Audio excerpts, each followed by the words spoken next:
Hello friends, हम लोग कक्षा 11वीं जीव विज्ञान एनसीईआरटी का 11वां चैप्टर पढ़ रहे हैं, पौधों में परिवहन।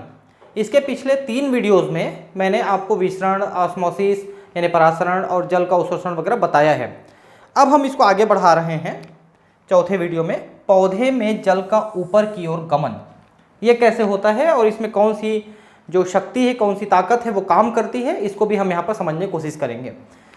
तो पिछले वीडियो में मैंने आपको कुछ हद तक इसके बारे में बताया था कि ऊपर जो पत्तियां हैं उन पत्तियों में जैसे ही सूर्य का प्रकाश पड़ता है और जैसे ही वहां से जल का वाष्पोत्सर्जन होता है तो उनकी पत्तियों से कोशिकाओं से जल का वाष्पोत्सर्जन होता है, तो उसमें ऑस्मोटिक प्रेशर बढ़ जाता है और ऑस्मोटिक प्रेशर बढ़ता है तो वो आसपास की जाइलम से अपने जल का अवशोषण करते हैं और जाइलम जो है नीचे तक ट्यूब के द्वारा जुड़ा हुआ है, नीचे रूट तक। तो उसके परिणाम स्वरूप वहां पर रूट से जल का अवशोषण कर लेता है और वहां से जल ऊपर की ओर चढ़ जाता है। इसको ट्रांसपिरेशन पुल एवं कोहेशन थ्योरी कहते हैं, मतलब वाष्पोत्सर्जन खिंचाव एवं संसंजन बल। इसका मतलब क्या हुआ कि वाष्पोत्सर्जन के कारण से ऊपर से खींचा, जैसे आप पाइप से खींचते हो पानी या कोई भी कोल्ड ड्रिंक वगैरह, तो वो नीचे से खिंचाता है, उसी तरह से वाष्पोत्सर्जन के कारण से खिंचाव पैदा हुआ और जल के अणु चूंकि आपस में जुड़े हुए हैं तो बीच से टूट के ऊपर नहीं जाएंगे, वो जहां तक नीचे गया है वहां से ऊपर जाएंगे। तो कुल मिला के जो खिंचाव पैदा हो रहा है उसके लिए जो पूरी ताकत है, पूरी शक्ति है, वो आता है सूर्य प्रकाश से। ठीक है, क्योंकि वही सूर्य प्रकाश है जो पौधों की पत्तियों से जल का वाष्पोत्सर्जन करता है और वाष्पोत्सर्जन करने में जल के अणु जो है बाहर निकलते हैं, तो वो उस बंधन को तोड़ के बाहर निकलते हैं, संसंजन बल को तोड़ के बाहर निकलते हैं। तो वहां पर फिर जल की कमी हो जाती है, ऑस्मोटिक प्रेशर बढ़ जाती है और उसके कारण से फिर वो दूसरे जगह से जल अवशोषित करता है और दूसरी जगह है जाइलम, तो वहां से जल अवशोषित कर लेता है, जो कोशिकाएं कर लेती है, तो जाइलम फिर नीचे से लेती है जल। इस टाइप का होता है। हमने अभी देखा कि पौधे मृदा से जल का कैसे अवशोषण करते हैं और संवहनी ऊतकों में इसे कैसे पहुंचाते हैं।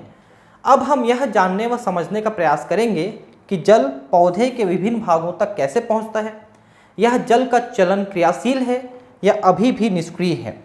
ठीक है, तो जल ऊपर तक पहुंच गया तो क्या वो जल चलनशील है या अभी स्थिर हो गया? तो निश्चित है चलनशील है, क्योंकि चाहे दिन हो या रात हो, थोड़ा बहुत वाष्पोत्सर्जन तो रात में भी होता है, दिन में तो होता ही है, रात में भी थोड़ा बहुत होता है। चूंकि जल पेड़ के तने में गुरुत्वाकर्षण के विरुद्ध गति करता है, तो इसके लिए ऊर्जा कौन देता है? तो इसके लिए ऊर्जा देता है सूर्य। ठीक है, सूर्य की जो ऊर्जा है उसी से ये ऊपर चढ़ता है। तो इसमें अलग अलग सिद्धांत बनाए गए हैं कि जल ऊपर तक कैसे चढ़ता है। तो इसमें पहला सिद्धांत बनाया गया था मूल दाब, यानी रूट प्रेशर। मूल दाब क्या है कि जड़ों में, जैसे कि ये पौधे के तने जड़ है और जड़ में जल प्रवेश कर रहा है, चूंकि यहाँ पर अंदर में जल की मात्रा कम थी, ऑस्मोटिक प्रेशर ज़्यादा था, तो बाहर से जल इसमें प्रवेश कर रहा है परासरण द्वारा, और ये जल जो है उसमें एक दबाव विकसित करता है, जिससे ये जल जो है आगे बढ़ता है और जाइलम के द्वारा ऊपर चढ़ता है। तो पहले के कुछ वैज्ञानिकों ने इसको सही माना था कि रूट के जो दबाव है, रूट प्रेशर है, मूल दाब है, उसके कारण से जल ऊपर चढ़ता है। लेकिन बाद में देखा गया कि यहाँ पर जितना दाब विकसित होता है उतने दाब से 2-4 फीट तक पानी चढ़ाना तो आसान है, लेकिन जहाँ पर 100 मीटर यानी 250-300 फीट तक पानी चढ़ाना है, वहाँ तक ये मूल दाब इतना दाब नहीं बना पाएगा कि उतना ऊपर तक पानी चढ़ा पाए। ठीक है, तो चलो, जो शाकीय पौधे हैं, छोटे पौधे हैं, उनमें मूल दाब काम करता है और करता भी है। यही कारण है कि ठंड के दिनों में जब नीचे मूल दाब अधिक रहता है और पानी ज़बरदस्ती ऊपर चढ़ता है और पानी ऊपर उतना वाष्पोत्सर्जन में नहीं निकल पाता है, तो पत्तियों के किनारे किनारे बने हुए छिद्रों से बाहर टपक जाता है। उसको अपन गटेशन कहते हैं, बिंदु श्राव, गटेशन, बिंदु श्राव। और जिन छिद्रों से वो बाहर निकलता है उन्हें अपन हाइडेथोड्स कहते हैं, हाइडेथोड्स। ठीक है, बिंदु जल छिद्र कहते हैं उसको, हाइडेथोड्स। ठीक है, जैसा कि मृदा के विभिन्न आयन सक्रियता के साथ जड़ों के संवहनी ऊतकों में परिवहनित होते हैं, तो जल भी इसी प्रक्रिया का अनुसरण अपनी विभव प्रवणता से करता है तथा जाइलम के अंदर दाब बढ़ता है। ठीक है, तो कुल मिला के ये है कि आयन के साथ जल तो जड़ में प्रवेश करता ही है, क्योंकि अंदर में जल की मात्रा कम है कोशिका में और बाहर जल की मात्रा ज़्यादा है, तनु है जल, तो अपने आप तो अंदर जाएगा ही अंतःपरासरण द्वारा। यह घनात्मक दाब ही मूल दाब कहलाता है और तने में कम ऊंचाई तक जल को ऊपर भेजने के लिए उत्तरदायी होता है। तो ये बात मैंने अभी आपको बताई कि तने में कुछ फीट तक, 4-5 फीट तक अधिकतम ये ऊपर भेज सकता है, बहुत ज़्यादा ऊपर तक नहीं भेज सकता है। हम कैसे देख सकते हैं कि मूल दाब विद्यमान है? तो इसके लिए क्या करते हैं, देखिए इसको प्रयोग करने के लिए, यहाँ पर तो इसका फोटो नहीं है, तो हम क्या करते हैं, देखिए एक शाकी पौधे को लेते हैं। ठीक है, उस पौधे के मतलब वो लगा हुआ है ना रूट, उसमें नहीं निकालना है, रूट से नहीं निकालना है उसको मिट्टी से, और इसके तने को क्या करते हैं, थोड़ा ऊपर से हम ऐसे काट देते हैं, खाली तना रह जाता है बस ऐसे ठूंठ, बाकी पौधा हटा देते हैं। अब इसमें हम क्या करते हैं, एक रबर पाइप को ऐसे फिट कर देते हैं और रबर पाइप से हम एक बैरोमीटर को फिट कर देते हैं, बैरोमीटर को, जैसे वो मरकरी वाला होता है ना, इस तरह से बैरोमीटर होता है, इस तरह से। ठीक है, इसको फिट कर देते हैं। इसमें क्या है, मरकरी भरा होता है, तो अगर इधर से दबाव बढ़ेगा तो मरकरी ऐसे ऊपर उठेगा, जो पारा है ऐसे ऊपर उठेगा, बस वैसा है, और इसको उसी तने से रबर ट्यूब के द्वारा हम जोड़ देते हैं।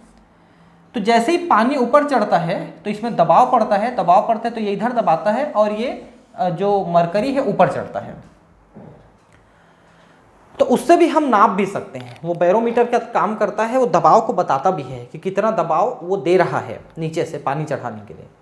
ठीक है, तो तने को काटा हमने और तने में रबर ट्यूब फिट करके ऐसे ट्यूब में हमने उसको जोड़ दिया, तो इधर से पानी चढ़ रहा है तो दबाव मार रहा है, तो ऐसे करके दबाव देगा तो इसका ये ऐसे चढ़ेगा, बैरोमीटर कहते हैं इसको। इसके लिए एक छोटा सा नरम तने वाला पौधा चुने और जिस दिन वातावरण पर्याप्त आर्द्रतापूर्ण हो उस दिन प्रातः काल के समय तने के नीचे क्षैतिज दिशा में उसे तीखे ब्लेड से काट दें, ऐसे काट दें। आप जल्द ही देखेंगे कि उस कटे हुए तने पर द्रव की कुछ मात्रा ऊपर की ओर उठाती है। आप जब काटेंगे तभी उसमें से द्रव निकलता हुआ दिखेगा, पानी निकलता हुआ दिखेगा। यह द्रव सकारात्मक मूल दाब के कारण आता है। यदि आप उस तने में एक रबर की पतली नली चढ़ा दें तो आप वास्तव में स्राव की दर माप सकते हैं और स्रावित द्रव के कारकों की संरचना जान सकते हैं। ठीक है, तो आप उसको बैरोमीटर से जोड़ के दाब नाप सकते हैं। और दूसरा कि जो जल निकल रहा है ना, उस जल का आप परीक्षण करें तो उसमें जल के अलावा आपको कुछ मिनरल वाटर, मतलब वाटर तो है, मिनरल्स हैं, मतलब खनिज तत्व हैं, आयन्स हैं, और शर्करा भी मिल सकता है आपको। ठीक है, शर्करा है, नमक है, ये भी मिल सकते हैं अलग अलग पौधों के हिसाब से। ठीक है, मूल दाब का प्रभाव रात तथा सुबह की समय भी देखा जा सकता है, जब वाष्पीकरण की प्रक्रिया कम होती है और अतिरिक्त पानी घास के तिनकों की नोक पर विशेष छिद्रों से स्रावित जल बूंदों के रूप में टपकने लगता है, लटकने लिखा है, टपकने लगता है। इस प्रकार द्रव के रूप में पानी का क्षय बिंदु स्राव या गटेशन कहलाता है। तो अभी मैंने इस बात को आपको बताया कि शाकी पौधे हैं, घास वगैरह हैं, उनके किनारे किनारे में, जैसे ये पत्ती है तो पत्ती के किनारे किनारे में जो छिद्र होते हैं इनको अपन कहते हैं हाइडेथोड्स। ठीक है, हाइडेथोड्स कहते हैं। ठीक है, और इन्हीं से पानी की बूंदें टपक जाती हैं, उस प्रक्रिया को बिंदु स्राव या गटेशन कहते हैं। पानी की बूंदें टपकना बिंदु स्राव या गटेशन कहलाती है। ठीक है, जल परिवहन की कुल क्रिया में मूल दाब केवल एक साधारण दाब ही प्रदान कर पाता है। यह उच्च वृक्षों में जल के चलन में इसकी कोई बड़ी भूमिका नहीं होती। तो जैसा मैंने पहले बताया कि छोटे वृक्ष हैं वहां तक तो पानी चढ़ा देगा, लेकिन बड़े वृक्षों में पानी को नहीं चढ़ा पाएगा इतने ऊपर तक। मूल दाब का व्यापक योगदान जाइलम में पानी के अणुओं को निरंतर कड़ी के रूप में स्थापित रखने में हो सकती है, जो कि अक्सर वाष्पोत्सर्जन के द्वारा पैदे गए बृहद तनाव के कारण टूटती रहती है। ठीक है, तो यहाँ पर एक चीज का ये जरूर हेल्प कर सकता है कि जब ऊपर से पानी खींचेंगे उस समय बीच में कहीं पर पानी का जो कॉलम है, पानी की जो स्ट्रैंड है वो टूट ना पाए, उसके लिए जरूर नीचे से पानी सप्लाई करने में मदद करता है, ये जरूर है। अधिकांश जल को परिवहन करने में मूल दाब का कोई अर्थ नहीं है। अधिकतर पौधे की आवश्यकता वाष्पोत्सर्जनित खिंचाव से पूरी होती है। ये मैंने अभी आपको कुछ देर पहले बताया कि वाष्पोत्सर्जन से ऊपर खिंचाव पैदा होता है, जिसके कारण से नीचे से पानी ऊपर चढ़ता है। तो ये वाष्पोत्सर्जन खिंचाव, अब हम इसको पढ़ेंगे। ठीक है, ठीक है, तो पहले पढ़ लेते हैं। प्राणियों की भांति पौधे में परिसंचरण तंत्र नहीं होता है, इसके बावजूद जाइलम के माध्यम से जल का ऊपरी बहाव पर्याप्त उच्च दर से लगभग 15 मीटर प्रति घंटे हो सकती है। ठीक है, तो आप देख सकते हैं कि 1 घंटे में 15 मीटर तक पानी ऊपर चढ़ सकता है, इतना तेजी से चढ़ रहा है। यह गति कैसे हो सकती है, यह एक पेचीदा सवाल, आज तक सवाल ही बना हुआ है। तो वास्तव में भले ही हमने वाष्पोत्सर्जन खिंचाव बल को सही मान लिया है, आधुनिक थ्योरी माना है, लेकिन हो सकता है भविष्य में कुछ और ऐसी थ्योरी आए जो इसको और अच्छे से आपको समझा सके। पौधे के द्वारा पानी ऊपर की ओर धकेला जाता है या फिर ऊपर से खींचा जाता है।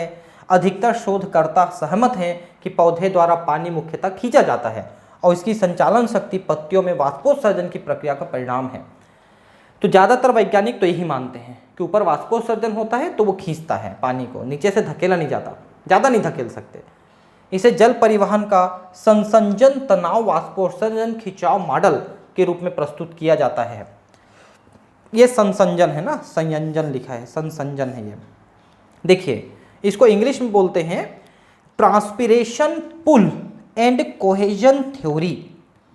मतलब वाष्पोत्सर्जन ऊपर हो रहे, उससे खिंचाव पैदा हो रहा है, और संसंजन का मतलब जल के अणु आपस में जुड़े हुए हैं तो नीचे से कहीं से भी वो खिंचाएगा, वो आपस में जुड़े हुए हैं, वो कहीं बीच से टूट के ऊपर नहीं चला जाएगा पानी, वो नीचे से ही खींच के जाएगा। तो संसंजन बल है, आपस में जुड़े हुए जो बल हैं अणुओं के, वो संसंजन बल हैं। परंतु इस वाष्पोत्सर्जन खिंचाव को कौन जनित कर रहा है? तो इसको जनित कर रहा है सूर्य का प्रकाश या गर्मी।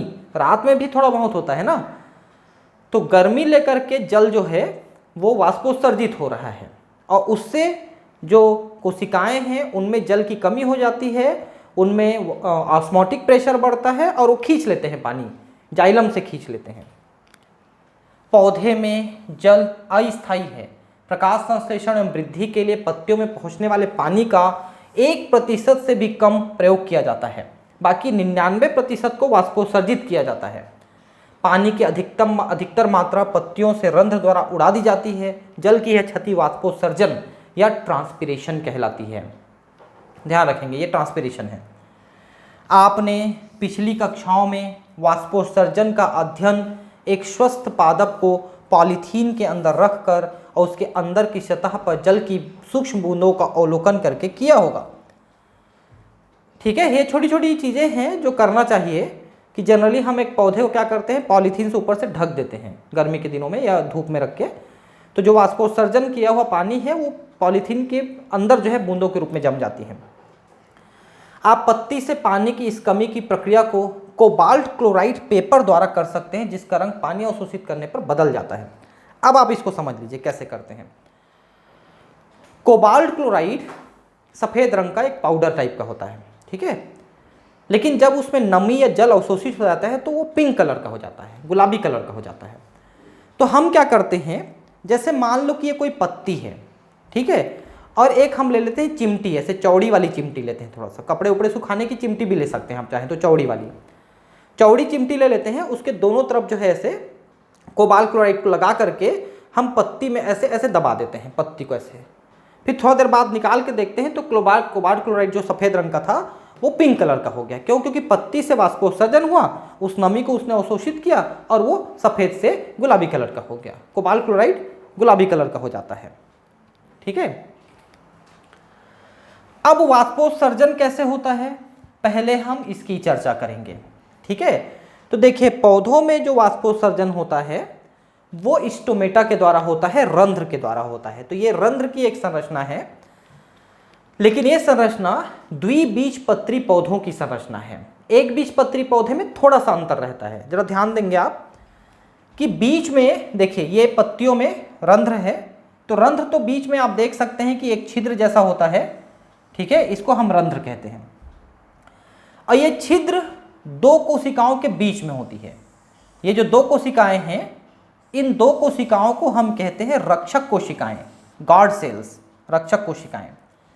तो द्विबीजपत्री पौधे में ये जो रक्षक कोशिकाएं हैं, इनका आकार सेम के बीज के जैसा होता है या किडनी के जैसा होता है, ब्रिक के जैसा। लेकिन एक बीजपत्री पौधे में यही जो है ऐसे थोड़ा सा डमरू टाइप का होता है, डमरू जैसा, ठीक है, ऐसा डमरू जैसा आकार होता है इसका, ऐसा, ठीक है। ये एक रक्षक कोशिका, एक दूसरी रक्षक कोशिका, इधर एक और, इनके बीच में यहाँ पर स्थान रहता है दो के बीच में, तो उसे हम कहते हैं रंध्र।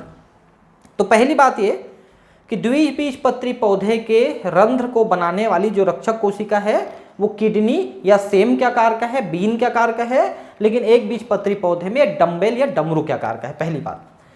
दूसरी बात, इसके आसपास की जो कोशिकाएं हैं, जो इस रक्षक कोशिका के पास की कोशिकाएं हैं, इन कोशिकाओं को हम कहते हैं सहायक कोशिकाएं या सब्सिडियरी सेल्स, सहायक कोशिकाएं, सब्सिडियरी सेल्स।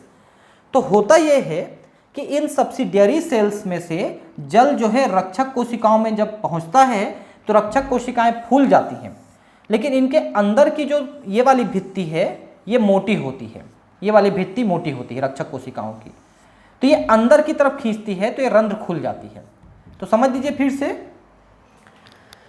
कि पानी जो है सब्सिडियरी कोशिकाओं से आसपास के सहायक कोशिकाओं से रक्षक कोशिकाओं में प्रवेश करता है तो रक्षक कोशिकाएं फूल जाती हैं। तो इनकी बाहरी दीवार चूंकि पतली होती तो बाहर की तरफ, और इसकी आंतरिक दीवार जो मोटी होती है वो ऐसे इसी की तरफ ऐसे खींचती है, तो स्टोमेटा खुल जाते हैं। और जब पानी वापस चला जाता है बाहर तो ये वापस अपने कंडीशन में आ जाते हैं और स्टोमेटा बंद हो जाती है। तो किसी भी कोशिका का फूल जाना, उसका पानी भर के फैल जाना, उसको हम स्फीत अवस्था कहते हैं, टर्जिड अवस्था। और जब वो वापस अपने नॉर्मल अवस्था में आ जाता है तो उसे फ्लैशिड या ढीली अवस्था कहते हैं। तो पानी भर जाने के कारण से रक्षक कोशिकाओं में वो फूल जाती है और फूलने के कारण से फिर वो जो है इसके बीच की रंध्र खुल जाती है, ठीक है, और वापस पानी चला जाता है तो फिर से वो रंध्र बंद हो जाती है, ठीक है। तो इसको हम पढ़ लेते हैं।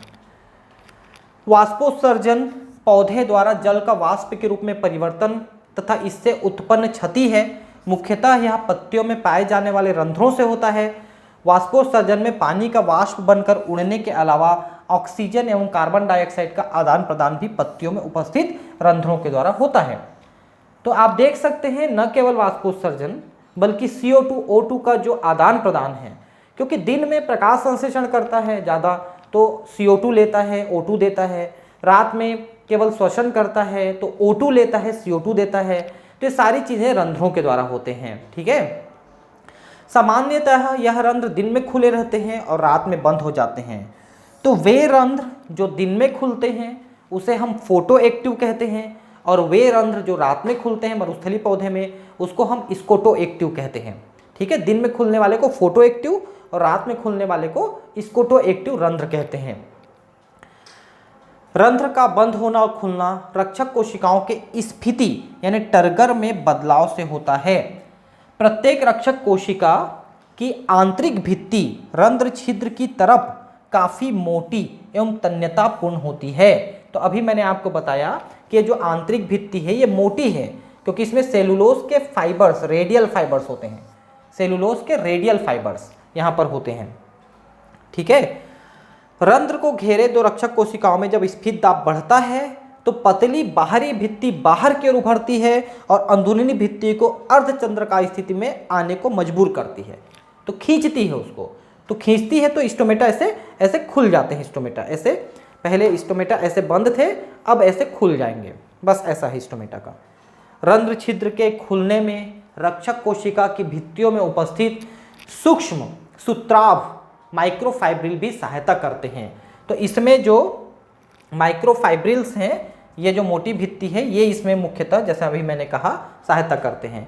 सेलुलोज सूक्ष्म सूत्राभ का अभिविन्यास अरी क्रम से होता है। अभी मैंने कहा ना रेडियल, रेडियल मतलब ऐसा देख सकते हैं, ये इस टाइप का होता है। ये पूरी भित्ति में ही होता है लेकिन यहाँ पर ज़्यादा होता है रेडियल, ठीक है। अरी न कि अनुदैर्ध्य मतलब ऐसा नहीं होता, ठीक है, ये ऐसा होता है, ऐसा, उसको अरी कहते हैं, रेडियल कहते हैं, जो रंध्र को आसानी से खोलता है। पानी की कमी होने पर जब रक्षक कोशिका की स्फीति समाप्त होती है या जल तनाव खत्म होता है तो तन्य आंतरिक भित्तियां पुनः अपनी मूल स्थिति में आ जाती हैं। तब रक्षक कोशिका ढीली पड़ जाती है और रंध्र छिद्र बंद हो जाते हैं। तो जल अंदर आया रक्षक कोशिका में तो स्टोमेटा खुला, और जब पानी वापस चला गया तो स्टोमेटा बंद हो गए। ठीक है, और ये पानी आना जाना ये आसपास की जो ये है सब्सिडियरी सेल्स जिनको अपन सहायक कोशिकाएं कहते हैं वहां से होता है।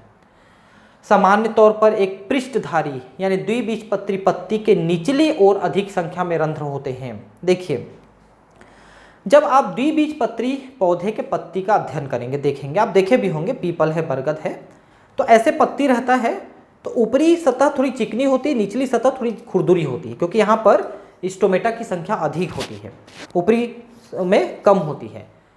लेकिन एक बीजपत्री पौधे जैसे धान है, गेहूं है, इनके जो लीफ होते हैं, पत्तियां होती हैं, उनकी दोनों सतह पर रंध्रों की संख्या बराबर होती है।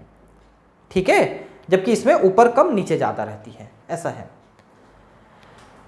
जबकि एक बीजपत्री पौधे में पत्ती में रंध्रों की संख्या दोनों तरफ लगभग बराबर होती है। ये बात मैंने अभी आपको बताया।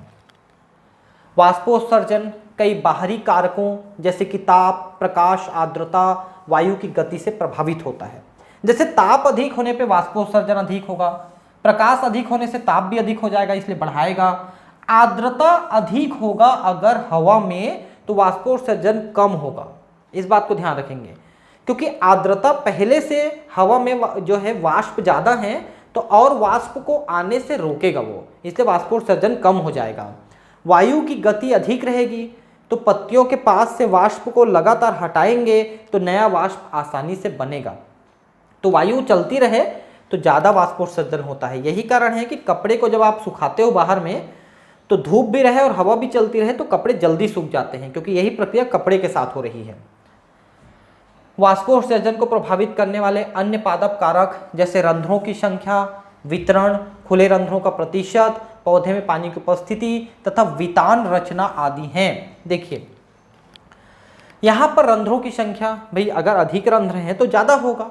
वितरण, देखिए अब वितरण का मतलब क्या है, पौधे में निचली सतह पर क्यों ज़्यादा रखे हैं अपन पत्ती में, क्योंकि सनलाइट ऊपर ज़्यादा पड़ती है, तो ज़्यादा सनलाइट में ज़्यादा वाष्पोत्सर्जन मत हो जाए इसके लिए नीचे ज़्यादा रंध्र रखते हैं अपन, क्योंकि पौधे से ज़्यादा वाष्पोत्सर्जन हो जाएगा तो पानी की कमी से पौधा मर भी सकता है ना।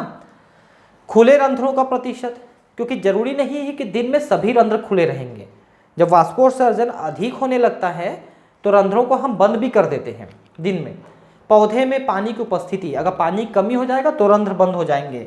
और वितान रचना मतलब एनाटॉमी, शारीरिक संरचना, जैसे जो मरुस्थली पौधे हैं उनमें स्टोमेटा की संख्या कम होती है और धंसे हुए स्टोमेटा होते हैं, तो वहाँ से वाष्पोत्सर्जन कम से कम होगा। जबकि ये जो पौधे हैं जिनको हम मध्योद्भिद कहते हैं, मीजोफाइट, मध्योद्भिद, जो हमारे एरिया में होते हैं, पर्याप्त पानी हमारे एरिया में, तो वहाँ पर स्टोमेटा ज़्यादा ऊपर में रहते हैं और ज़्यादा वाष्पोत्सर्जन करते हैं। और जबकि मरुस्थली पौधों में एक तो अंदर धंसे हुए हैं और ऊपर में क्यूटिकल का आवरण भी रहता है जो वो भी वाष्पोत्सर्जन को रोकता है। तो ये सभी संरचनाएं जो हैं वितान रचना कहलाती है, कि आपके उसके पौधे की संरचना कैसी है, पत्ती की संरचना कैसी है, जिस पे सारी चीज़ें डिपेंड करेंगे। जाइलम रस का वाष्पोत्सर्जित रूप से ऊपर चढ़ना मुख्य रूप से पानी के निम्न भौतिक गुणों पर निर्भर करता है। तो अब ऊपर कैसे चढ़ रहा है देखिए, तो एक है संसंजन बल और एक है आसंजन बल। संसंजन बल यानी कोहेजन का मतलब होता है समान प्रकार के अणुओं के बीच आकर्षण, और आसंजन का मतलब है अलग अलग प्रकार के अणुओं के बीच आकर्षण।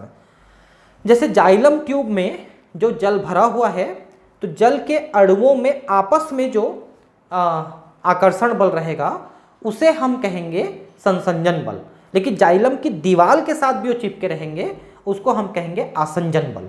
इसलिए ऊपर से खींचने पर ये कॉलम जो है, ये जल का जो ट्यूब है वो टूटता नहीं है और नीचे से जल खींचाता है। जैसे पाइप से आप खींचेंगे, जैसे आप मान लो चंद्रमा में पाइप का एक सिरा ले जाइए और धरती में एक सिरा रखिए और नीचे बाल्टी में पानी डुबाइए और ऊपर से खींचिए तो पानी नीचे से ही खींचाएगा, बाल्टी से ही खींचाएगा या तालाब से ही खींचाएगा। जहाँ पर आप उसका एक सिरा डाले रहोगे। ऐसा नहीं कि बहुत ऊपर चढ़ रहा है तो बीच में वो टूट जाएगा और ऊपर चढ़ जाएगा, ऐसा नहीं है। आप कितना भी दूर ले जाइए पानी के अणु नहीं टूटेंगे, वो सीधा ऊपर तक जाएंगे नीचे से खींच करके, ऐसा है। तो सांसंजन जल के अणुओं के बीच आपसी आकर्षण बल है और आसंजन जल के अणुओं का ध्रुवीय सतह की ओर आकर्षण, जैसे वाहकीय तत्वों की सतह। वाहिका क्या बोलते हैं, ये जाइलम की जो ट्यूब है उसे वाहिका वाहिनिका कहते हैं, जिसमें पानी भरा हुआ है। तो उसकी दीवार के साथ इसका जो आकर्षण बल है वो वाहिकीय तत्वों की सतह कहलाती है, मतलब उसके साथ आकर्षण बल है आसंजन बल। पृष्ठ तनाव, देखिए पृष्ठ तनाव के द्वारा जल के अणु जो है, जल जो है बहुत पतला, अगर कोई ट्यूब है रिफिल से भी और बहुत ज़्यादा पतला ट्यूब, जैसे आपके स्पंज में रहता है, स्पंज में जो छेद रहते हैं बस उतना पतला, अगर उतना पतला ट्यूब मिलता है जिसको हम केशिका कहते हैं, केशिका, कोशिका नहीं लिखना ना, केशिका, केशिका को इंग्लिश में कैपिलरी कहते हैं, तो उसमें वो अपने आप ऊपर चढ़ जाएगा पृष्ठ तनाव के द्वारा। पानी के अणु का द्रव अवस्था में गैसीय अवस्था की अपेक्षा एक दूसरे से अधिक आकर्षण बल होता है। पृष्ठ तनाव उसी से उत्पन्न होता है क्योंकि सतह में जो जल के अणु हैं वो सिर्फ नीचे से और आजू और बाजू से आकर्षित होते हैं, इसलिए एक तनाव महसूस करते हैं, इसलिए ऊपर में एक झिल्ली जैसा बन जाता है जल में, इसको हम कहते हैं पृष्ठ तनाव। पानी की ये विशिष्टताएं उसे उच्च तन्य सामर्थ्यता प्रदान करते हैं, जैसे एक केशिकात्व खिंचाव शक्ति से प्रतिरोध की क्षमता तथा उच्च केशिकात्व अर्थात किसी पतली नली में चढ़ने की क्षमता। ठीक है, तो जैसे आप किसी पाइप से खींचना चाहते हैं पानी को तो आपको एक ताकत लगानी पड़ती है, क्योंकि वो खींचने नहीं देना चाहते, पानी ऊपर नहीं चढ़ना चाहते, लेकिन जब केशिका मिल जाएगा तो पानी अपने आप ऊपर चढ़ेगा। पौधे में केशिकत्व को लघु व्यास वाले वाहिकीय तत्व जैसे ट्रेकीड एवं वाहिका तत्व से भी सहायता मिलती है। तो ये जो ट्रेकीड है, वेशल है यानी वाहिनिका है, वाहिका है, इसके कुछ ट्यूब जो हैं केशिका के इतने पतले रहते हैं, तो पानी उसमें भी अपने आप ऊपर पृष्ठ तनाव से चढ़ने की कोशिश करता है, तो उसको ऊपर तक चढ़ाने में उसको मदद मिलती है। प्रकाश संश्लेषण प्रक्रिया के लिए जल की आवश्यकता होती है। जाइलम वाहिकाएं पानी को जरूरत के अनुसार जड़ से पत्ती की सिराओं तक पहुंचाती हैं। लेकिन प्रकाश संश्लेषण में बहुत कम पानी यूज होता है, लेकिन वह कौन सी शक्ति है जो पानी के अणुओं को पत्ती के मृदुतक तक जरूरत के अनुसार खींच लाती है? तो ये बार बार मैंने बताया कि वाष्पोत्सर्जन ये शक्ति प्रदान करती है। जैसे ही वाष्पोत्सर्जन होता है और चूंकि पानी की पतली परत कोशिकाओं के ऊपर लगातार होती है, अतः यह जाइलम से पत्ती तक पानी के अणुओं को खींचने में प्रतिफलित होता है। तो पत्तियों से वाष्पोत्सर्जन होगा, उसमें ऑस्मोटिक प्रेशर बढ़ेगा तो जल को जाइलम से खींचेगा। अधोरंध्री गुहिका तथा अंतराकोशिकी जगत के बजाय वातावरण में जल वाष्प की सांद्रता कम होती है, अतः पानी पास की हवा में विचलित हो जाती है और यह खिंचाव पैदा करता है। अधोरंध्री गुहिका क्या है, आप इसको पहले समझिए। जैसे लीफ मैंने आपको बताया था, पत्ती में अगर आप उसके कोशिकाएं देखें तो कुछ निचली सतह की कोशिकाएं पत्तियों में वो थोड़ी दूर दूर होती हैं, तो उनके बीच में थोड़ी अवकाश हो जाती है, अंतरकोशिकीय अवकाश। और जो रंध्र होता है, जैसे कि पत्ती के निचली सतह में मान लो एक रंध्र है, ठीक है, ये रंध्र है, तो इसके ऊपर एक छोटी सी गुहिका बन जाती है, तो जो हवा है या वाष्प है यहीं पर पहले आते हैं, फिर यहाँ से रंध्र के द्वारा बाहर निकल जाते हैं, ये मतलब है इसका। तो ये जो आपने अधोरंध्री गुहिका लिखा है, तो निचले सतह पे जो रंध्र हैं, वो रंध्र जहाँ पर खुलते हैं वहाँ पर एक छोटी सी कैविटी होती, गुहा होती है, जिसमें हवा वाष्प वगैरह पहले वहीं पर जाते हैं, फिर गुहिका से बाहर रंध्र के द्वारा निकल जाते हैं, और रंध्र से अंदर जाते हैं तो वहीं पर पहले पहुँचते हैं, फिर कोशिकाओं में जाते हैं। तथा अंतरकोशिकी जगत, कोशिकाओं के बीच बीच में जो अवकाश है उसे हम कहते हैं अंतरकोशिकी जगत। ठीक है, तो पहले जल वाष्प वहाँ, फिर गुहिका, फिर रंध्र से बाहर। तो अगर हवा में वाष्प कम है और यहाँ पर वाष्प ज़्यादा हुआ तो निश्चित है वाष्प जो है रंध्र से निकल के हवा में चली जाएगी। यही कारण है कि गर्मी के दिनों में शुष्क अवस्था में वाष्पोत्सर्जन ज़्यादा होती है, जबकि बरसात के दिनों में चूंकि हवा में भी वाष्प काफ़ी ज़्यादा होते हैं, नमी ज़्यादा होती है, तो वाष्पोत्सर्जन की दर कम हो जाती है। ठीक है। और यह खिंचाव पैदा करता है। मापन से स्पष्ट होता है कि वाष्पोत्सर्जन द्वारा पैदा किया गया बल पानी को जाइलम के आकार के स्तंभ में 130 मीटर की ऊंचाई तक खींचने के लिए पर्याप्त होता है। तो वाष्पोत्सर्जन जो खींचता है वो 130 मीटर तक खींच सकता है। अब देखिए कि अधिकतम लंबा पौधा कितना है, 100 मीटर। तो ये 200 मीटर क्यों नहीं हुआ ये पौधा, क्योंकि वो 130 मीटर तक खींच सकता है, ऐसा मापा है लोगों ने। हालांकि मैं आपको बताऊं कि अगर वो 200 मीटर लंबा भी हो जाता पौधा तो भी खींचता, क्योंकि पौधा तब उतना अधिक खिंचाव पैदा करता। अभी जो खिंचाव पैदा कर रहा है वो 130 मीटर के बराबर कर रहा है, क्योंकि उसको 100 मीटर पहुंचाना है। जब 200 मीटर पहुंचाना रहता तो 250 के लायक खिंचाव पैदा करता। तो खिंचाव अलग अलग पैदा होता ना, वो उसके हिसाब से अनुकूलित हो जाता। अब ये पत्तियों के वही संरचना है जो दिखा रहा है। देखिए ये नीचे में क्या लिखा है, इसको आप मत पढ़िए, ये गलत लिखा है नीचे में जो लिखा है, ठीक है। ये कुछ और जगह का ला करके यहाँ पर पेस्ट कर दिया है, लेकिन मैं बता रहा हूँ क्या है। ये पत्ती की संरचना है। पत्ती की ऊपरी सतह है और ये निचली सतह है।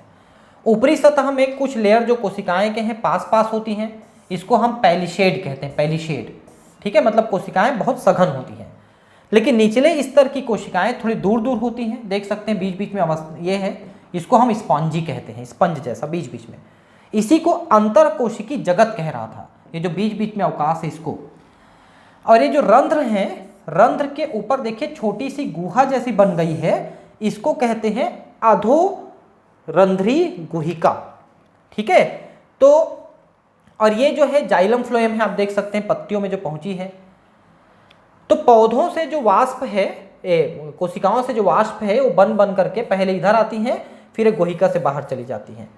तो ये कोशिकाओं में जब जल की कमी हो जाती है, ऑस्मोटिक प्रेशर बढ़ जाता है, तो ये जो है जाइलम, उसमें से जल को ये अवशोषित कर लेते हैं, ठीक है, जल को अवशोषित कर लेते हैं। और ये जाइलम चूंकि नीचे तक, पत्ती से नीचे रूट तक जुड़ा हुआ है, तो ये जाइलम नीचे से जल को अवशोषित करता है। ऐसा है ये संरचना, ठीक है। तो ये पत्ती की संरचना है। यहाँ पर जो नीचे में इसका कुछ लिखा है ये गलत लिख दिया है, इसलिए इसको मत पढ़िए अब, ठीक है।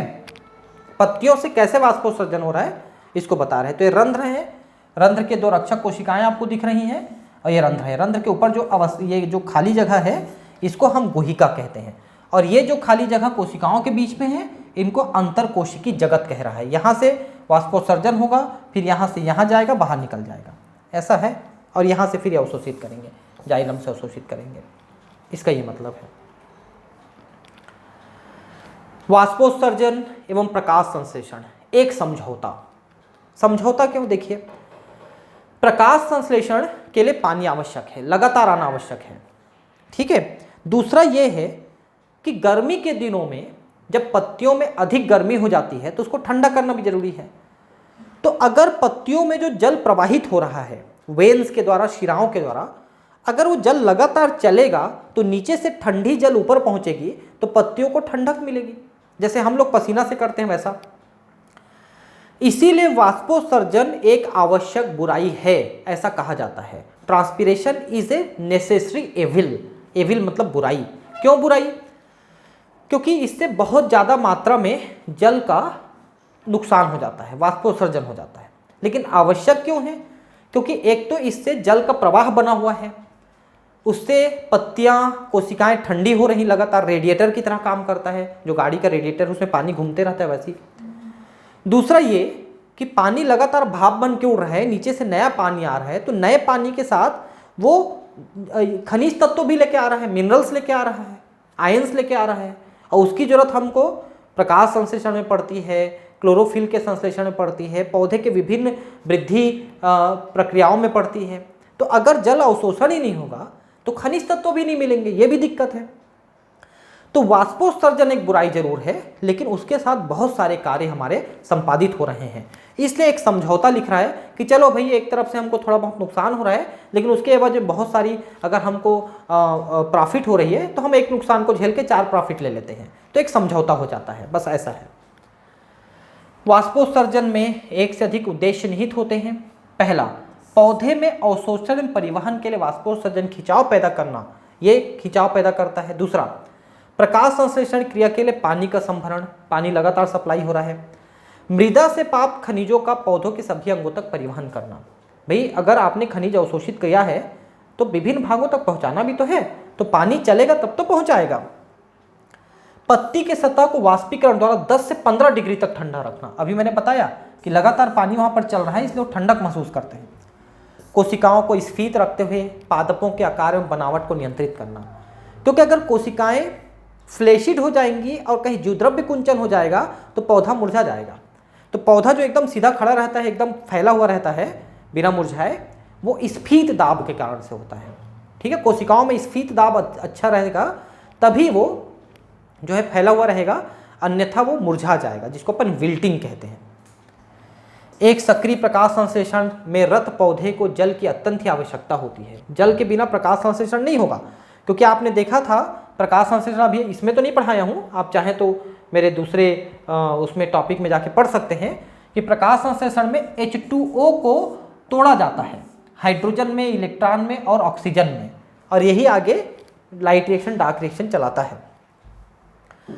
प्रकाश संश्लेषण में उपलब्ध जल सीमाकारी हो सकता है, जिसे वाष्पोत्सर्जन और प्रभावित करता है। सीमाकारी इसलिए कह रहा है कि अगर पानी कम हो गया पौधे में तो प्रकाश संश्लेषण कम हो सकता है। ठीक है, वर्षा वनों में आर्द्रता इसी जल चक्र के कारण वातावरण में तथा पुनः मृदा में देखी गई है। आपको पता है, बार बार हमने कहा है, वर्षा वन का मतलब है जहाँ ज़्यादा बारिश होती है और जहाँ घने जंगल होते हैं। तो दोनों एक दूसरे के पर्याय होते हैं। क्यों? क्योंकि घने जंगल हैं तो उनके ऊपर आर्द्रता बहुत अधिक होती है, ठंडक बहुत अधिक होती है, तो बादल बनते भी हैं और बादल ठंडे भी हो जाते हैं और बारिश भी हो जाती है। और बारिश होती है तो पौधे ज़्यादा उगेंगे, और ये प्रक्रिया लगातार चल रही है। इसीलिए कहते हैं कि पौधे जो हैं बादलों के चुंबक होते हैं। समझ रहे हैं? बादलों के चुंबक होते हैं, वो आकर्षित करते हैं बादलों को, चुंबक की तरह आकर्षित करते हैं। ठीक है, ऐसा होता है। ठीक है, C4 प्रकाश संश्लेषण तंत्र का क्रम विकास संभवतः कार्बन डाइऑक्साइड की उपलब्धता को बढ़ाने तथा पानी की क्षति को कम करने की रणनीति के तहत हुआ है। देखिए, पौधे दो प्रकार के होते हैं, एक C4 पौधा और एक C3 पौधा। इनमें एक्चुअली प्रकाश संश्लेषण में चलने वाले एक चक्र के आधार पर नाम रखा गया है। C4 पौधों में एक चक्र अतिरिक्त चलता है जिसको C4 चक्र कहते हैं। उसमें C3 चक्र भी चलता है, C4 चक्र भी चलता है C4 पौधों में, लेकिन C3 पौधों में सिर्फ C3 चक्र चलता है, उसमें C4 चक्र नहीं चलता है। तो C4 पौधों का विकास किस लिए किया गया? वो इसलिए किया गया कि C4 पौधों में वाष्पोत्सर्जन की मात्रा कम होती है, आधे से भी कम होती है। दूसरा, C4 पौधे CO2 की कम मात्रा अगर हवा में है तो भी उसको खींच करके प्रकाश संश्लेषण करने में सक्षम है। हवा में जो CO2 की मात्रा है 350-400 ppm के आसपास है, 350-400 ppm, लेकिन अगर वो कम हो जाता है, 100 के आसपास हो जाता है दिन में, तो C3 पौधों को प्रकाश संश्लेषण करने में दिक्कत होने लगती है। जबकि C4 पौधे तब भी प्रकाश संश्लेषण करते हैं, उनको CO2 लेने में दिक्कत नहीं होती, इसलिए C4 पौधों का विकास किया गया। समझ रहे हैं बात को? वाष्पोत्सर्जन से बचाने के लिए C4 पौधे C3 की तुलना में कार्बन या शर्करा बनाने में, सुस्थिर बनाने में दोगुना सक्षम होते हैं, मतलब डबल काम कर सकते हैं। C4 पौधे C3 पौधे से समान मात्रा के कार्बन डाइऑक्साइड के यौगीकरण हेतु आधी मात्रा में जल को खोते हैं। तो वाष्पोत्सर्जन की मात्रा आधी रहती है C4 पौधों में, यह उनकी बड़ी विशेषता है। खनिज पोषक का उद्ग्रहण एवं संचरण। हम पौधे में ये देखेंगे कि खनिज तत्व किस तरह से अवशोषित किए जाते हैं और किस तरह से उनको ऊपर ले जाया जाता है। तो ज़्यादातर तो ये होता है कि जो जल अवशोषित किया जा रहा है ऊपर भेजने के लिए, उसी के साथ साथ जल में घुली हुई जो खनिज तत्व हैं उनको भी आवश्यकता अनुसार अवशोषित कर ली जाती है, लेकिन उनको कम ज़्यादा अवशोषित करती है पौधे, मतलब चयनात्मक रूप से चयन करके, जिसकी ज़्यादा जरूरत है उसको ज़्यादा, जिसकी कम जरूरत है उसको अवशोषित नहीं करती है, और ऊपर भी ये जल के माध्यम से ही पहुँचाती है उसको। पौधे अपनी कार्बन एवं अधिकतर ऑक्सीजन की आवश्यक मात्रा वातावरण में उपलब्ध कार्बन डाइऑक्साइड से प्राप्त करते हैं। हालांकि उनकी शेष पोषण की आवश्यकता हाइड्रोजन हेतु मृदा से प्राप्त जल एवं खनिजों से पूरी होती है। तो कार्बन की आवश्यकता, ऑक्सीजन की आवश्यकता, कार्बन तो CO2 से, ऑक्सीजन की मात्रा भी कुछ CO2 से और कुछ पानी से, और हाइड्रोजन की मात्रा तो पूरी तरह से पानी से पूरी करता ही है, और खनिज तत्वों की मात्रा भी पानी से। तो पानी पूरी तरह से मृदा से लेता ही है, हवा से CO2 और मृदा से पानी। खनिज आयनों का उद्ग्रहण, ठीक है, इसको और पढ़ लेते हैं। उद्ग्रहण मतलब है उसको कैसे वो अवशोषित करता है। जल के समान सभी खनिज तत्व जड़ों द्वारा निष्क्रियता विधि द्वारा अवशोषित नहीं किए जा सकते हैं। मतलब ये है कि खनिज तत्वों को अवशोषित करने के लिए इनको जड़ों को कुछ अपनी ऊर्जा भी खर्च करनी पड़ती है। क्योंकि कई बार ऐसा होता है कि जो खनिज तत्व अवशोषित करना चाहते हैं वो अंदर ज़्यादा है, बाहर कम है। तो बाहर से कम से ज़्यादा को लेने के लिए हमको ऊर्जा खर्च करनी पड़ेगी। इसके लिए दो कारक जिम्मेदार होते हैं। पहला, मृदा के अंदर खनिजों का आवेशित रूप में रहना जो कि कोशिका भित्ति को पार नहीं कर सकते हैं, और दूसरा, मृदा के अंतर्गत खनिजों की सांद्रता जड़ों के अंदर की सांद्रता से प्रायः कम होती है। तो एक तो जो खनिज के आयन हैं वो आयन के रूप में है, आवेशित रूप में है। तो एक तो कोशिका झिल्ली कोशिका भित्ति को अंदर से बाहर निकलने के लिए पार नहीं कर सकती है, और बाहर में कम होती है तो उनको अंदर ले जाने में इनको ऊर्जा खर्च करनी पड़ती है। इसलिए अधिकतर खनिज जड़ों में बाह्य त्वचा की कोशिकाओं की कोशिका द्रव्य में सक्रिय अवशोषण के द्वारा प्रवेश करते हैं। सक्रिय अवशोषण से ऊर्जा खर्च करनी पड़ती है, इसमें ATP के रूप में ऊर्जा की आवश्यकता होती है। इनको विशेष 4-5 लाइनों को याद रखेंगे कि ज़्यादातर खनिज तत्वों का अवशोषण ऊर्जा खर्च करके करते हैं। आयन का सक्रिय उद्ग्रहण मूल में जल विभव प्रवणता के लिए अंशतः जिम्मेदार होता है, अतः परासरण द्वारा जल के प्रवेश के लिए भी कुछ आयन बाह्य त्वचा कोशिका में निष्क्रिय रूप से भी संचरण करते हैं। ठीक है, तो मतलब ये है कि आयन को हम अवशोषित कर रहे हैं तो अंदर आयन की मात्रा बढ़ जाती है, और आयन की मात्रा बढ़ जाने से जल अवशोषण की क्षमता बढ़ती है। तो उसके कारण से जल प्रवणता निर्मित हो जाती है, जल बाहर से अंदर की ओर परासरण के द्वारा प्रवेश कर जाता है। अंदर में आयन ज़्यादा हो जाएंगे तो जल बाहर से अंदर प्रवेश करेगा, अंदर ज़्यादा गाढ़ा हो गया। मूल रोम कोशिका की झिल्ली में पाए जाने वाले विशिष्ट प्रोटीन आयन को मृदा से सक्रिय पंप द्वारा बाह्य त्वचा की कोशिकाओं के कोशिका द्रव्य में भेजती है। देखिए, जो अवशोषित कर रहा है आयन को कौन कर रहा है? मूल रोम। तो उसकी जो कोशिकाओं की झिल्ली है वो बाहर से आयन को पकड़ के अंदर धक्का देती है और इसमें ऊर्जा खर्च करती है। सभी कोशिकाओं की भांति अंतः त्वचा भी कोशिका की बाह्य झिल्ली में कई परिवहन प्रोटीन पाए जाते हैं। वे कुछ विलेय को झिल्ली के आर पार आने जाने देते हैं लेकिन अन्य को नहीं। अंतः त्वचा यानी एंडोडर्मिस वो भी कुछ को पार होने देता है, कुछ को नहीं होने देता। अंतः त्वचा की कोशिकाओं के परिवहन प्रोटीन नियंत्रण बिंदु होते हैं जहां पौधे विलेय की मात्रा में प्रकार को जाइलम में पहुंचाते हैं तथा समायोजित करते हैं। तो वहां से डिसाइड होता है कि किसको जाइलम में भेजा जाए, किसको नहीं भेजा जाए। वो एंडोडर्मिस अंतः त्वचा से, ठीक है, निर्धारित होती है। यहाँ ध्यान दें कि मूल अंतः त्वचा में सुबेरिन की पट्टी होने के कारण से एक दिशा में ही सक्रिय परिवहन करने की क्षमता होती है। ये सुबेरिन है ना, ध्यान रखेंगे। तो अंतः त्वचा यानी एंडोडर्मिस में आपको ध्यान होगा कैस्पेरियन पट्टी पाई जाती है, पिछले क्लास में बताया था, जो सुबेरिन के बनी होती है। तो कुछ चीज़ों को वहाँ से अंदर ले जाने में, सक्रिय परिवहन करने में हमको आसानी होती है क्योंकि वो एपोप्लास्ट मूवमेंट को रोक देता है और सिम्प्लास्ट मूवमेंट से कोशिका के अंदर से गुजरेगा तो हम छांट छांट के भेज सकते हैं, अपने आप कुछ भी अंदर बाहर नहीं जाएगा। ठीक है,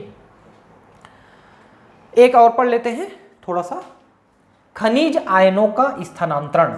तो अब ये खनिज आयन ऊपर कैसे जाएंगे? तो ज़्यादातर खनिज आयन तो जाइलम की उसी जल में घुल के जाते हैं जो जल हम ऊपर चढ़ा रहे हैं। जब आयन सक्रिय या निष्क्रिय उद्ग्रहण से या फिर दोनों की सम्मिश्रित प्रक्रिया के माध्यम से जाइलम में पहुंच जाते हैं तब उनका परिवहन पादप तने एवं सभी भागों तक वाष्पोत्सर्जन प्रवाह के माध्यम से होता है। ठीक है, तो जाइलम में पहुंच जाने पर ऊपर की ओर वो जाइलम के जल के द्वारा ही पहुंचेगा। खनिज तत्वों के लिए मुख्य कुंड पौधे की वृद्धि का क्षेत्र होता है, जैसे शिखाग्र एवं पार्श्व विभज्य त्वक, तरुण पत्तियां, विकासशील फूल, फल, बीज एवं भंडारण अंग। कुंड का मतलब क्या होता है? कुंड का मतलब होता है जहां पर उसको रखा जाएगा, कुंड। ठीक है, जहां पर उसका उपयोग होगा, उसको संग्रहित किया जाएगा, उसे कुंड कहते हैं। तो नीचे से जो खनिज ऊपर चढ़ा है वो कहां पर जाएगा, कहां पर इकट्ठा होगा, कहां पर उपयोग होगा, उनको लिखा है। तो पौधे के वृद्धि क्षेत्र, जहां पर पौधे की कोशिकाएं वृद्धि करती हैं, विभाजन करती हैं, जैसे शिखाग्र एवं पार्श्व विभाज्योतक, ये मेरिस्मेटिक टिश्यू कह रहा है, जिसकी कोशिकाएं डिवीजन करती हैं, जो सिरे में होती हैं और लेटरल होती हैं, जो कैम्बियम के रूप में होता है। हम इसको बात कर चुके हैं वहाँ पर, एनाटॉमी में बात किए थे कैम्बियम के बारे में, जिसको अपन एधा कहते हैं। आप जरा पढ़ लें उस चैप्टर को, शारीरिक पौधे, बीजपत्री पौधों का शारीर, ऐसा करके एक चैप्टर है, उसमें आप पढ़ेंगे। तरुण पत्तियाँ, जो नई पत्तियाँ बन रही हैं उसमें ज़रूरत है, फूल बन रहे हैं उसमें, फल में, बीज में, इन सभी में खनिजों की आवश्यकता है। तो नीचे से पहुंचा हुआ खनिज इन्हीं में जाके इकट्ठी होती है। खनिज आयनों का विसर्जन महीन सिराओं के अंतिम छोर पर कोशिकाओं के द्वारा विसरण एवं सक्रिय उद्ग्रहण से होता है। तो जहाँ से जा रहा है जाइलम से, तो जाइलम से कोशिकाओं में पहुँचता है, तो कोशिकाएं फिर से उसको सक्रिय परिवहन द्वारा अंदर लेती हैं और अपना उपयोग करती हैं।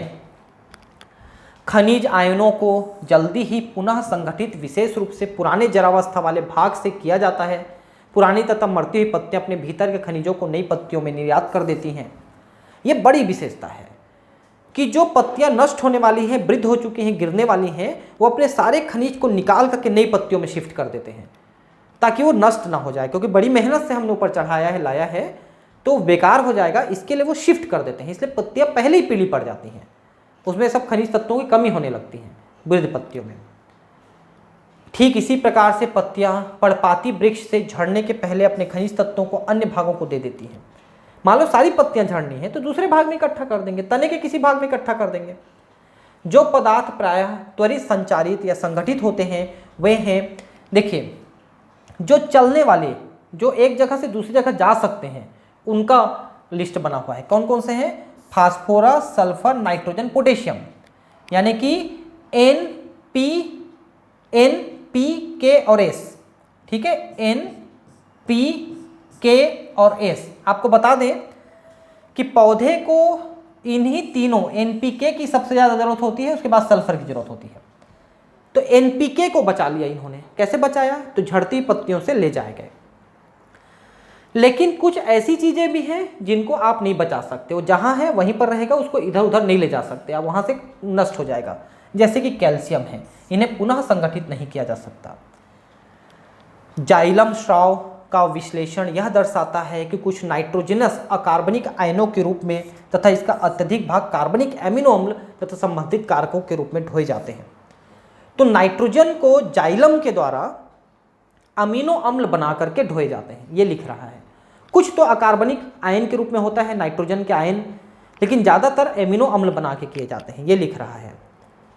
इसी तरह फास्फोरस, सल्फर भी कार्बनिक यौगिकों के रूप में पहुँचा जाते हैं।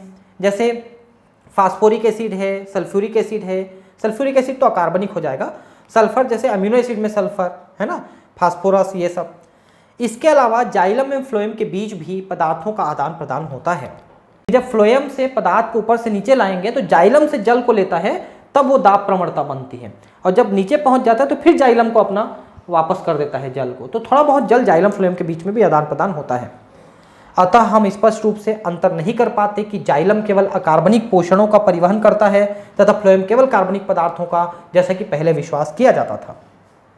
पहले मानते थे कि जाइलम से केवल अकार्बनिक और फ्लोएम से केवल कार्बनिक, ऐसा मानते थे, लेकिन अब गलत हो गया ये, क्योंकि जाइलम कार्बनिक अकार्बनिक दोनों को और फ्लोएम भी कार्बनिक अकार्बनिक दोनों को परिवहन करता है। तो थोड़ा बहुत ये अंतर हमको देखने को मिल रहा है। ठीक है, अब हम ये देखते हैं, ठीक है, कि जो है यहाँ पर हम 55 नंबर पे आ गए हैं और 60 नंबर तक ये है। ठीक है, तो थोड़ा सा अगर हम और 5 मिनट इसको पढ़ लें तो हमारा ये टॉपिक आज ख़त्म ही हो जाएगा। तो हम इसको ख़त्म ही कर लेते हैं, ठीक है, क्योंकि 5 के लिए छोड़ना इसको अगले टॉपिक के लिए, अगले वीडियो के लिए मतलब ठीक नहीं है। तो हम इसको पढ़ के ख़त्म करते हैं आज, है ना। 5-10 मिनट लगेगा, तो ये थोड़ा सा 1 घंटे का वीडियो हो जाएगा, कोई बात नहीं। फ्लोएम परिवहन, देखिए, फ्लोएम परिवहन उद्गम से कुंड की ओर प्रवाह होता ये है कि जैसे ये पत्तियां हैं, यहाँ पर 1 मिनट, एक फोटो तो है ना, ये पत्तियां देखिए, मैं आपको दिखाता हूँ। पत्तियों में शर्करा बना, ठीक है, ये शर्करा जो है बनता है ग्लूकोज के रूप में। लेकिन ग्लूकोज से फिर वो बन जाता है सुक्रोज, तब वो फ्लोएम के अंदर आएगा। ये फ्लोएम के ट्यूब है जो व्हाइट कलर में दिख रहा है। तो पहले ग्लूकोज बना, फिर वो सुक्रोज बना, सुक्रोज बन के वो फ्लोएम के अंदर आएगा। तो फ्लोएम के अंदर उसको लोड किया जाता है, उसके लिए ऊर्जा खर्च करनी पड़ती है। फिर फ्लोएम में जैसे ही वो लोड हो जाता है तो सुक्रोज के कारण से फ्लोएम के अंदर जो है जो सांद्रता है वो बढ़ जाती है। तो वो क्या करता है, जल अवशोषित करता है, और जल ये आसपास के जाइलम कोशिकाओं से अवशोषित करता है। ये जो फ्लोएम है आसपास के जाइलम से जल अवशोषित कर लेता है, तो इसमें जल की मात्रा बढ़ जाती है। तो यहाँ पर ये जो द्रव है बहुत ज़्यादा हो जाता है, तो इसका एक दाब निर्मित होता है जिसको दाब प्रवणता कहते हैं। और फ्लोएम के इस ऊपर में बने हुए दाब के कारण से नीचे दबा जाता है, नीचे भेजा जाता है, और नीचे जाके रूट में पहुँचता है। फिर रूट में पहुँच के क्या करते हैं कि ये जो सुक्रोज है इसको हम सबसे पहले क्या करेंगे, रूट में पहुँचेगा तो यहाँ से जो जल हम अतिरिक्त लिए थे जाइलम को, उसको जल को हम जाइलम को वापस कर देते हैं। अब जो सुक्रोज है उसको हम रूट में अनलोड करते हैं, फिर से ऊर्जा खर्च करके अनलोड कर देंगे, फिर रूट में उसको स्टार्च बना के संग्रहित करेंगे। तो सबसे पहले जो लीफ है इसमें ग्लूकोज बना, ग्लूकोज से सुक्रोज बना के फ्लोएम में डाला, फिर फ्लोएम ने जल अवशोषित किया जाइलम से, जिससे वहाँ पर दाब बढ़ गया, नीचे आया, नीचे आके हम जाइलम को वापस कर दिए पानी, तो दाब फिर कम हो गया, और फिर उसको सुक्रोज को अनलोड किए, रूट के अंदर भेजे, और रूट ने उसको स्टार्च बना के संग्रहित कर लिया। तो बना ग्लूकोज के रूप में, परिवहन हुआ सुक्रोज के रूप में, और संग्रहित हुआ स्टार्च के रूप में। तीन अलग अलग अवस्थाएं हैं। तो इस थ्योरी को ना मुंच नाम के एक वैज्ञानिक ने दिया था, जिसको अपन कहते हैं mass flow theory. Mass flow, mass मतलब ज़्यादा, फ्लो मतलब बहाव। तो अत्यधिक बहाव, दाब प्रवणता के द्वारा बहाव, क्योंकि जल को अवशोषित करने के लिए दाब यहाँ पर बढ़ जाता है तो नीचे जाता है जल, मतलब वो जो है। ठीक है। आहार मुख्यतः शर्करा वाहिका ऊतक के फ्लोएम द्वारा उद्गम से कुंड की ओर परिवहनित किया जाता है। कुंड किसको बोलेंगे, जहां पर उसको हम इकट्ठा करेंगे वो कुंड कहलाएगा। तो कुंड की ओर जाता है। सामान्यतः स्रोत को पौधे का वह हिस्सा माना जाता है जहां आहार संश्लेषित होता है, जैसे कि पत्तियां। और कुंड, कुंड क्या है, कुंड जड़ होता है। ज़्यादातर जड़ में हम उसको संग्रहित करते हैं, शिंक इसको बोलते हैं, वहीं पर जाके वो संग्रहित होता है। यह वह भाग है जहां भोजन एकत्र होता है। कौन, कुंड। एक्चुअली जो है इसको यहाँ से फुल स्टॉप नहीं लिखिए, पत्तियां जो हैं स्रोत हैं वहां पर बना, और कुंड क्या है, जड़। जड़ वो भाग है ज़्यादातर जहां भोजन एकत्र होता है। लेकिन जड़ जो है पत्तियों से बहुत दूर होती हैं।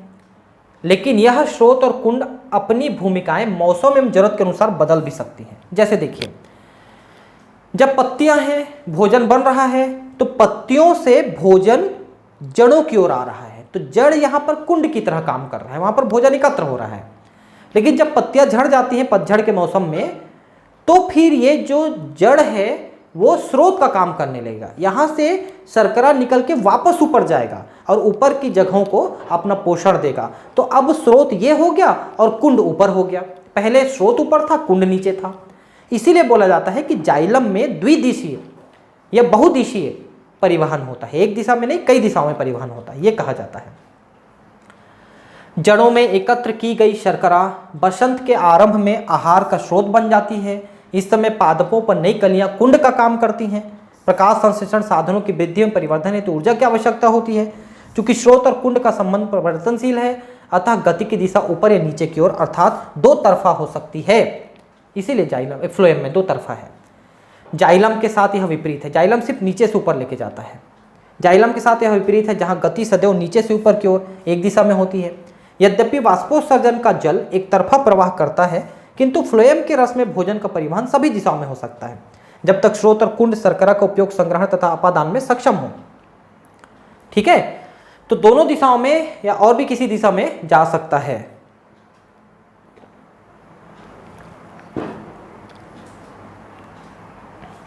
फ्लोएम रस में मुख्यतः जल और शर्करा होती है, लेकिन अन्य शर्कराएं, हार्मोन तथा एमिनो अम्ल आदि भी फ्लोएम के द्वारा स्थानांतरित होती हैं। तो शर्करा के रूप में यहाँ पर सुक्रोज होता है, लेकिन दूसरी शर्कराएं भी हो सकती हैं जल के अलावा। कुछ हार्मोन भी हो सकते हैं, है ना, एमिनो अम्ल भी हो सकते हैं जो जाते हैं इसके द्वारा। दाब प्रवाह या सामूहिक प्रवाह परिकल्पना जो मुंज के द्वारा दिया गया था, मैंने भी बताया, मास फ्लो सामूहिक प्रवाह है ना, और दाब प्रवाह मतलब प्रेशर फ्लो, ऊपर से प्रेशर बना तो नीचे गया है ना उसको, और बहुत ज़्यादा मात्रा में गया उसको सामूहिक। स्रोत से कुंड की ओर सरका के स्थानांतरण के लिए आवश्यक स्वीकृत क्रियाविधि को दाब प्रवाह परिकल्पना कहते हैं। मुंच ने दिया था इसको। जैसे ही स्रोत पर ग्लूकोज प्रकाश संश्लेषण संश्लेषित होता है, शर्करा यानी कि सुक्रोज में बदल जाता है जो कि एक डाइसेक्राइड है। इसके बाद यह शर्करा सखी कोशिकाओं में तथा बाद में सक्रिय परिवहन द्वारा जीवित फ्लोएम चालन नलिका कोशिका में संचरित होती है। अब देखिए फ्लोएम लिखा है ना, फ्लोएम में, हाँ, फ्लोएम की जो कोशिकाएं हैं उसमें जो नली है उसको हम कहते हैं चालनी नलिका, और उसके आसपास जो सहायता करने वाली कोशिकाएं हैं उनको अपन कंपेनियन सेल या सखी कोशिकाएं कहते हैं, जो इस काम में सहायता करेंगे, उसको कंपनी देंगे, सहायता करेंगे, मतलब लोडिंग अनलोडिंग में सहायता करेंगे। स्रोत पर लोडिंग यानी लदान की यह प्रक्रिया फ्लोएम में एक अति पराशरी अवस्था को पैदा कर देता है। जब फ्लोएम के अंदर हम सुक्रोज को डालेंगे तो अंदर का जो द्रव है वो गाढ़ा हो जाएगा, अति पराशरी हो जाएगा, जो जल को अवशोषित करेगा।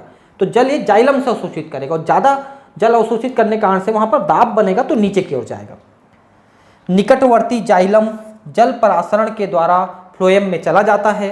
जब परासरणी दाब फ्लोएम में बनता है तो फ्लोएम रस निम्न दाब के क्षेत्र में चला जाता है। कुंड पर परासरणी दाब निश्चित रूप से घटना चाहिए। एक बार फिर फ्लोएम रस से शर्करा को बाहर करने तथा उस कोशिका तक जहां शर्करा ऊर्जा स्टार्च सेलुलोज में बदलती है ले जाने के लिए सक्रिय परिवहन आवश्यक होता है। जैसे शर्कराएं हटती हैं, परासरणी दाब घटता है और जल फ्लोएम से बाहर चला जाता है।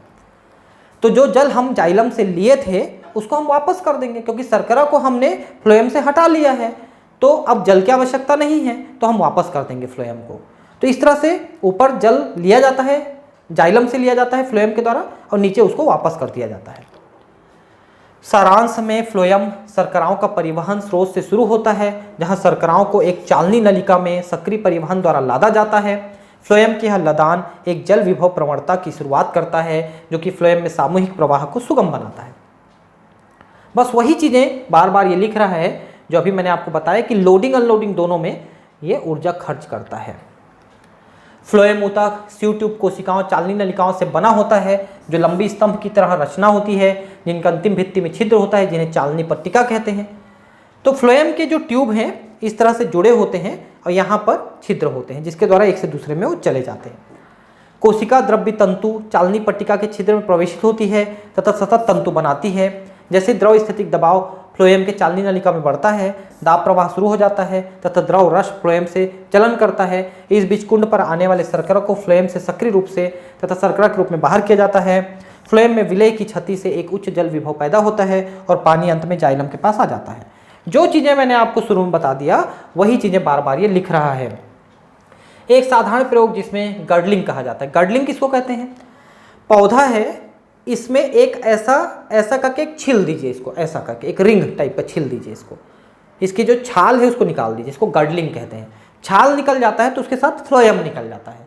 फ्लोएम निकल जाएगा तो ऊपर से नीचे खाना नहीं पहुंच पाएगा, तो जड़ें मर जाएंगी और भोजन यहीं पर एकत्र होने लगेगा। जहाँ पर आपने, जैसे कि ये तना है, यहाँ पर आपने छील दिया है तो यहाँ से नीचे नहीं जा पाएगा, तो यहाँ इकट्ठा होने लगेगा भोजन ऊपर से आने वाला, ठीक है। और ये जो है फूलने लगेगा, लेकिन नीचे रूट्स मर जाते हैं। इसको गर्डलिंग प्रयोग कहते हैं। गर्डलिंग प्रयोग कहा जाता है। उस प्रयोग में भोजन के परिवहन में होने वाले ऊतक को पहचानने में किया जाता है। पेड़ के स्तंभ पर छाल का एक वलय फ्लोएम तक सावधानीपूर्वक हटाया जाता है। नीचे की तरफ भोजन की गति न होने के कारण वलय के ऊपर की छाल कुछ सप्ताह के बाद फूल जाता है, क्योंकि भोजन वहीं पर इकट्ठा हो जाएगा, नीचे नहीं जा पाएगा, फ्लोएम वहां से हट गया है। यह साधारण प्रयोग दर्शाता है कि फ्लोएम ऊतक भोजन के स्थानांतरण के लिए उत्तरदायी है तथा परिवहन की दिशा एक दिशा है, अर्थात मूल की तरफ। इस प्रयोग को आसानी से किया जा सकता है। ऊपर से नीचे आ रहा है उस समय करेंगे, ठीक है, तो वो आप आराम से देख सकते हैं। ठीक है वो दोस्तों, अब ये तो खत्म हो गया। अब नेक्स्ट टॉपिक हम चालू करेंगे अगली बार, ठीक है, फिर मिलते हैं। Thank you, bye.